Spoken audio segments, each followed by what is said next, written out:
Hello friends, welcome to knowledge world. આજે આપણે જોવાના છે 7 જાન્યુઆરી 2024 ના ગુજરાત જ્ઞાન ગુરુ ક્વિઝ 2.0 શાળા લેવલના ક્વિઝના જવાબો. તો શરૂઆત કરીએ આપણે આજના વિડીયોની. પ્રથમ પ્રશ્ન છે, ઈસવીસન 1857 ના સ્વાતંત્ર્ય સંગ્રામનો સૌપ્રથમ શહીદ કોણ હતા? તો મંગલ પાંડે છે તે સૌપ્રથમ શહીદ હતા. હનુમાનજી સાથે કયા પાંડવનો મેળાપ થયેલો? તો ભીમ છે તેઓનો હનુમાનજીની સાથે મેળાપ છે તે થયેલો હતો. નેમિસિયા રણમાં રામે કયો યજ્ઞ કર્યો હતો? તો અશ્વમેઘ યજ્ઞ છે તે રામ ભગવાન દ્વારા કરવામાં આવ્યો હતો. શ્રી રામની બાળ લીલાઓનું વર્ણન રામાયણના કયા કાંડમાં આવે છે? તો બાલકાંડમાં આવે છે. કુલ 7 કાંડ છે. બાલકાંડ, અયોધ્યાકાંડ, અરણ્યકાંડ, સુંદરકાંડ, કિષ્કિંધાકાંડ, લંકાકાંડ અને ઉત્તરકાંડ. બાલકાંડ છે તેમાં આ જે રામની બાળ લીલા છે તેનું વર્ણન આવે છે. તીર્થંકર વન ક્યાં આવેલું છે? તો મહેસાણા જિલ્લામાં આવેલું છે. ગુજરાતમાં આવેલ જીવાવરણ અનામત યાની કે બાયોસ્ફિયર રિઝર્વની સ્થાપના છે તે ક્યારે કરવામાં આવી હતી? તો વર્ષ 2008 માં તેની સ્થાપના છે તે કરવામાં આવી હતી. પાંડવોને સોયની અણી જેટલી જમીન પણ યુદ્ધ કર્યા વગર હું નહીં આપું, આ કોણે કહ્યું હતું?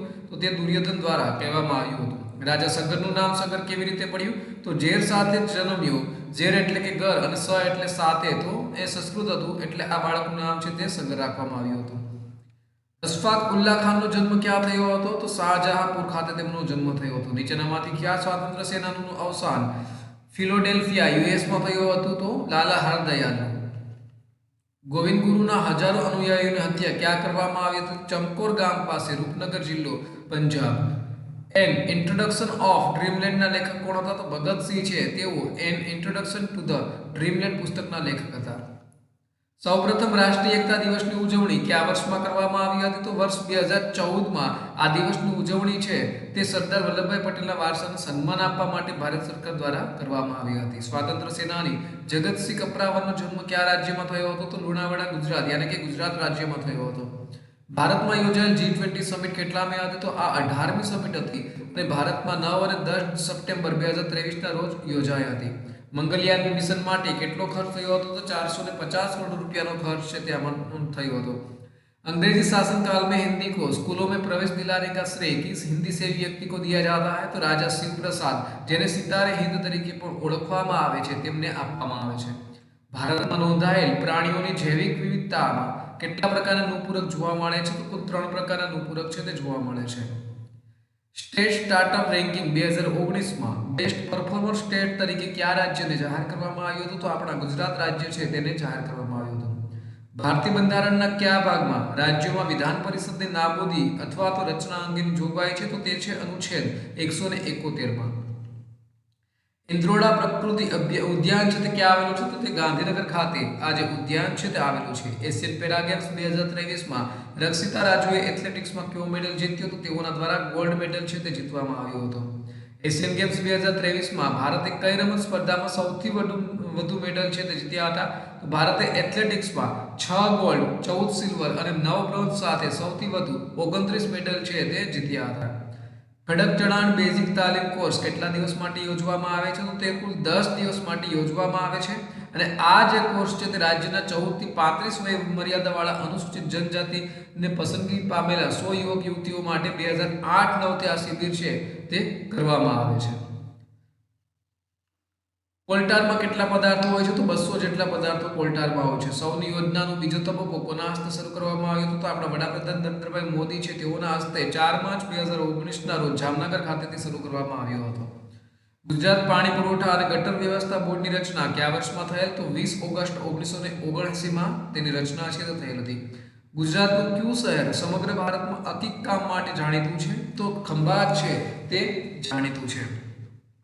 8મી Vibrant Gujarat Global Investor Summit 2017નું ઉદ્ઘાટન કોણે કર્યું હતું? તો આ જે ઉદ્ઘાટન છે તે વડાપ્રધાન નરેન્દ્ર મોદી દ્વારા 10 અને 12 જાન્યુઆરીનું રોજ ગાંધીનગરમાં મહાત્મા મંદિર કન્વેન્શન સેન્ટર ખાતે આ સમિટનું ઉદ્ઘાટન છે તે કરવામાં આવ્યું હતું.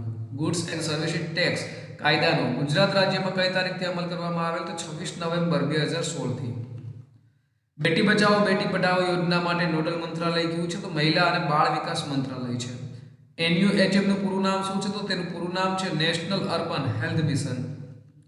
વહાલી દીકરી યોજના ક્યાં લાભો આપે છે? તો વહાલી દીકરી યોજના છે તે કુલ 3 હપ્તામાં લાભ તેમાં મળે છે. તે લાભાર્થી દીકરીને 3 હપ્તામાં 1,10,000 નો 1,10,000 નો લાભ છે તે મળવાપાત્ર છે. પોસ્ટ વિભાગ દ્વારા શરૂ કરાયેલ દીનદયાળ સ્પર્શ યોજના હેઠળ કયા ગ્રેડના વિદ્યાર્થીઓને આ પુરસ્કાર શિષ્યવૃત્તિ આપવાનો પ્રસ્તાવ છે? તો ધોરણ 6 ના વિદ્યાર્થીઓ માટે છે.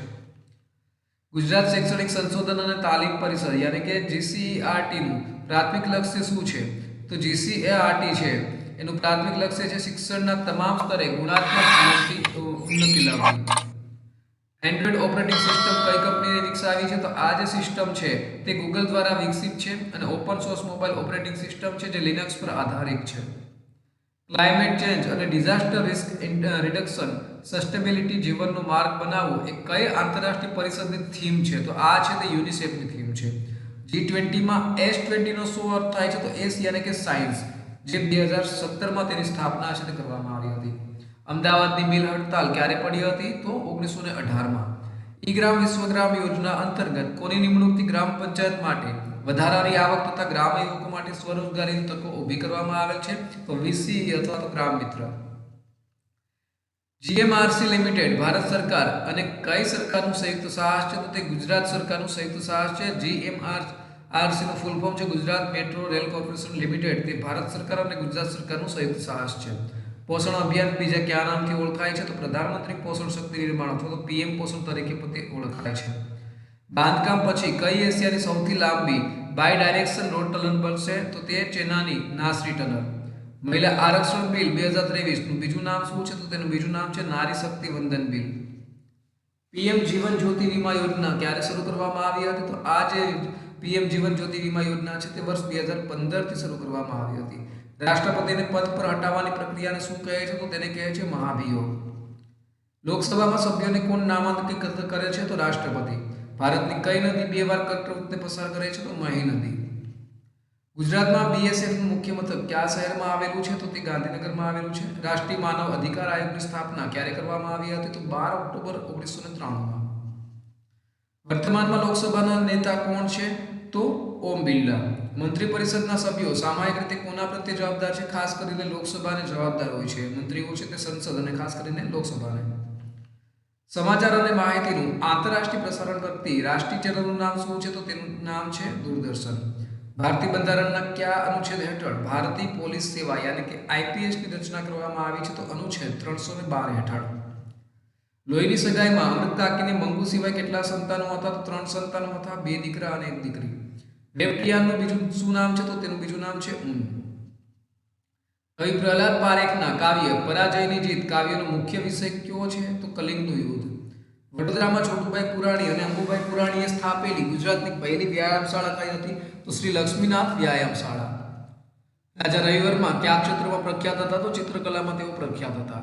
મૂળભૂત હકોની વ્યાખ્યાનો ભારતીય બંધારણના કયા ભાગમાં સમાવેશ થાય છે? તો ભાગ 3 અને કલમ 12 થી લઈ અને 35 સુધી. વિશ્વ ચકલી દિવસની ઉજવણી ક્યારે કરવામાં આવે છે? તો 20 માર્ચ છે. ઓપરેશન ફ્લડ કાર્યક્રમ કોની સાથે સંકળાયેલ છે? તો ડેરી ઉદ્યોગ સાથે સંકળાયેલ છે. વર્ષ 1970. દેશમાં રાજકીય પક્ષની તરીકે નોંધણી કોણ કરે છે? તો ભારતીય ચૂંટણી પંચ છે તે કરે છે. આંતરરાષ્ટ્રીય ખાણ જાગૃતિ દિવસની ઉજવણી ક્યારે કરવામાં આવે છે? તો તેની ઉજવણી છે તે 4 એપ્રિલના રોજ દર વર્ષે કરવામાં આવે છે. અને આ જે ઠરાવ છે તે સંયુક્ત રાષ્ટ્ર મહાસભા દ્વારા 8 ડિસેમ્બર 2005 ના રોજ પસાર કરવામાં આવ્યો હતો અને ત્યારથી 4 એપ્રિલ 2006 ના રોજ પ્રથમ વખત આ દિવસની ઉજવણી છે તે કરવામાં આવી છે. માટે આંતરરાષ્ટ્રીય ખાણ જાગૃતિ દિવસ છે તે 4 એપ્રિલ. આંતરરાષ્ટ્રીય પ્રકાશ દિવસની ઉજવણી ક્યારે કરવામાં આવે છે? 16 મે. ભારત સિવાયના કયા 2 દેશોમાં તમિલ સત્તાવાર ભાષા છે? તો શ્રીલંકા અને સિંગાપુર. ત્રંબકેશ્વર જ્યોતિર્લિંગ મહારાષ્ટ્રના કયા જિલ્લામાં આવેલું છે? તો તે નાસિકમાં આવેલું છે. વર્લ્ડ વાઇડ વેબનું બેકબોન કોને ગણવામાં આવે છે? તો સર ટિમ બર્નર્સ-લીને. ભારતનો સૌથી મોટો મઠ તવાંગ મઠ ક્યાં આવેલો છે? તો અરુણાચલ પ્રદેશ ખાતે આ મઠ છે તે આવેલો છે. રાષ્ટ્રીય એકતા દિવસ ક્યારે ઉજવવામાં આવે છે? તો 31 ઓક્ટોબરના રોજ. વિશ્વ પ્રાણી કલ્યાણ દિવસની ઉજવણી ક્યારે કરવામાં આવે છે? 24 માર્ચ. ઓપરેશન રાહતનો મુખ્ય હેતુ શું હતો? તો આનું જે મુખ્ય હેતુ છે તે યમનની કટોકટી વખતે સાઉદી અરેબિયા અને તેના સાથી દેશો દ્વારા 2015 માં કરવામાં આવેલી સૈન્ય કાર્યવાહી દરમિયાન ભારતીય નાગરિકોને સલામત સ્થળે ખસેડવા માટે ભારતીય સેના દ્વારા કરવામાં આવેલું આ ઓપરેશન હતું. સાઈન 45 નું મૂલ્ય શું થશે? તો 1/2 વર્ગમૂળમાં 2. 1896 રેડિયો એક્ટિવિટીની શોધ કોણે કરી? તો હેનરી બેકરેલ. લાલ રંગના પ્રકાશની તરંગ લંબાઈ ભૂરા રંગના પ્રકાશની તરંગ લંબાઈ કરતા આશરે કેટલા ગણી છે? તો 1.8 ગણી. આંખના ડોળાનો આકાર ગોળાકાર. મહર્ષિ પતંજલિ આપેલા અષ્ટાંગ યોગને કયા અંગને પરમ તત્વ ગણવામાં આવે છે? તો પ્રાણાયામ છે તેને પરમ તપ છે તે ગણવામાં આવે છે. અને મહર્ષિ પતંજલિએ આપેલા અષ્ટાંગ યોગ યમ, નિયમ, આસન, પ્રાણાયામ, પ્રત્યાહાર, ધ્યાન, ધારણા અને સમાધિ. મધરબોર્ડ શું છે? તો તે પ્રિન્ટેડ સર્કિટ બોર્ડ છે.